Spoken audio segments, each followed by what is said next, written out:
We thought we'd seen the last of Dexter after he went missing near the end of Season 8. Apparently not. 8 years after the end of the original series, fans were rewarded with a mini-series called Dexter: New Blood. Today we're going to be talking about 10 of the most shocking happenings in Dexter: New Blood. At number 10 we have Dexter's return from his killing hiatus. In the premiere episode, we see Dexter struggling to keep his urge to kill at bay. Given that Dexter had not killed anyone in over a decade, the audience was definitely a little shocked to see that his return from his killing hiatus is no big-time convict or antagonist. Rather, it's Matt Caldwell. When Matt shoots the deer Dexter was attached to, we see the latter losing all his restraint. Plus, taking into account Dexter's kill record, one might have expected this kill to be more impactful. Another thing that surprised the viewers was the fact that Dexter had to make do with a makeshift kill room. The teaser trailer had seemed to imply otherwise, hence the surprised reaction from the fans. Next, we have Angel Batista's return. Now, had Showtime announced a spin-off, seeing Angel Batista would not have been as surprising as his brief appearance in Dexter: New Blood. It initially seemed as if the miniseries would not have many of the original cast members. This is exactly why fans were shocked to see Batista make an appearance. It appears that in the 10-year time between the happenings of Season 8 and the miniseries, Batista was promoted to the rank of captain. Even if you were expecting Batista to make an appearance, nobody could have predicted his run-in with Angel. One would have thought that the police captain would have interacted with Dexter, but instead he meets Angel. They too form a connection when they meet during a police conference. This connection is what ultimately leads to Dexter being trapped. Now at number 8, Dexter killing Logan. One thing the show has made clear since the get-go is that Dexter is never supposed to be the good guy, and his rival in the miniseries puts further emphasis on this. We're actually surprised that Dexter managed to maintain a clear streak for so long. In the miniseries, we see that his kills aren't just the bad guys anymore. Sergeant Logan is proof of this. Logan embodies the good guy trope completely. Not only is he a loyal friend and a confidant, but he's also a pursuer of justice. Dexter killing Logan comes at a shock to some fans, as many did not expect him to cross that one line he had drawn. In his attempt to escape the cell he's locked in, Dexter attacks Logan, pleading that he give him the keys to the cell. When Logan refuses and attempts to free himself, Dexter snaps Logan's neck. Logan is Dexter's final innocent victim from the miniseries. Next, Harrison's attack on Ethan. Like father, like son, they say. Is that the case for Dexter and Harrison? We see Harrison as a troubled boy at the start of the miniseries. As it progresses, we're also expecting him to manifest a dark passenger of his own. However, one thing that perhaps nobody expected to see was Harrison turn on his one and only friend, Ethan. The two had bonded over being outcasts and not buying into the high school drama around them. Not only does Harrison brutally slice through Ethan's leg with a razor, but he also frames him for wanting to instigate a school shooting. If you've watched the miniseries until the very end, you already know that it's revealed that Harrison has no dark passenger. Not only are fans left shocked at this final reveal, but they're also left confused. Things don't seem to add up. If Harrison does not have a dark passenger, then why did he try to destroy Ethan's life? If Harrison isn't like his father, then what compelled him to act as a close friend of his? Sitting at number 6, we have Kurt's MO towards his victims. Dexter and its revival series Dexter: New Blood both have had their share of antagonistic characters. Perhaps one of the most shocking antagonists of the miniseries was Kurt. It's quite shocking to find that Kurt captures runaway women and keeps them captive for a while before letting them go and literally shooting them down as they run. The way the series shows Kurt hunting these women from the victim's perspective makes it even more horrific. It's no wonder that the audience is left shaken as the camera watches the women in captivity and then as they run for their lives while Kurt points a sniper at them. Now at number 5, the way Dexter disposed of Kurt Caldwell's body. Speaking of horrific things and Kurt Caldwell, the way Dexter disposes of Kurt's body is definitely a shocking experience, especially considering that in the original series we never get to see an outright depiction of Dexter's methods of disposing of bodies. In the miniseries, after Dexter has killed Kurt, we see him sawing into Kurt's body as Harrison, along with the audience, watches in horror. The scene actually goes into quite a lot of detail, which left even the most ardent Dexter fans feeling squeamish. And that's saying a lot considering the fact that Dexter Dexter centers around a serial killer. At least it's probably the last time we see Dexter butchering someone up. More on that later in the video. Next up, Elric Kane capturing Dexter. Now, if you're an avid watcher of the horror and thriller genre, you know that good jump scares are hard to come across. No worries though, your favorite thriller series has got your back. Dexter New Blood manages to pull off perhaps one of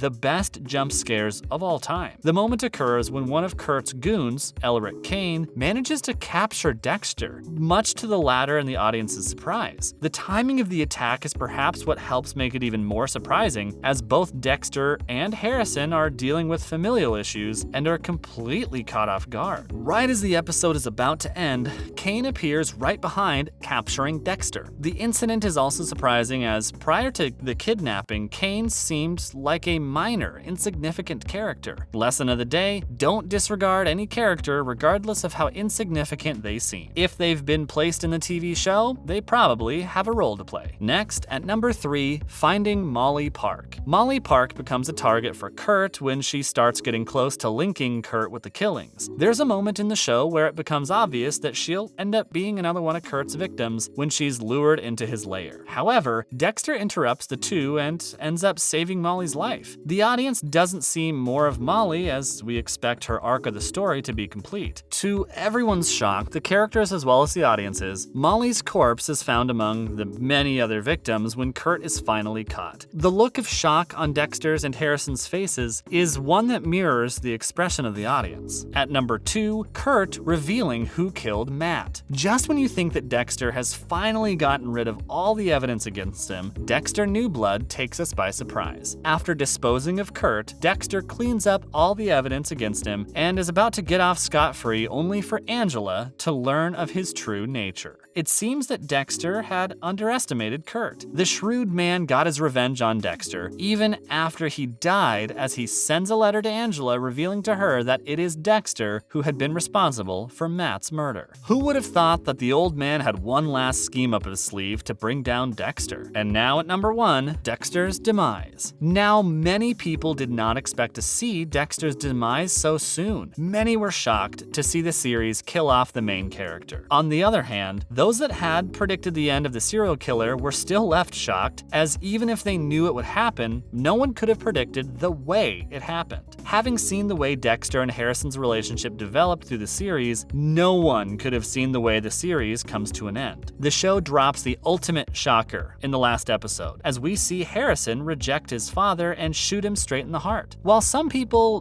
did not like the way Dexter died, you can't deny that the ending was completely unexpected, especially if you take into account the fact that Harrison did not have a dark passenger as his father did. We're left with quite a few questions as the miniseries comes to a conclusion. Most related to Harrison, some of his actions have left us wondering if the boy will follow in his father's footsteps or not. With Dexter's death, it seems unlikely that we'll see more of the series. However, we can't completely dismiss the idea of having a sequel of sorts to the original series. The series could focus on Harrison, but as of now, there isn't much to do other than speculate. What were your thoughts on Dexter New Blood? Which scene was the most shocking for you? Let us know your thoughts in the comments below.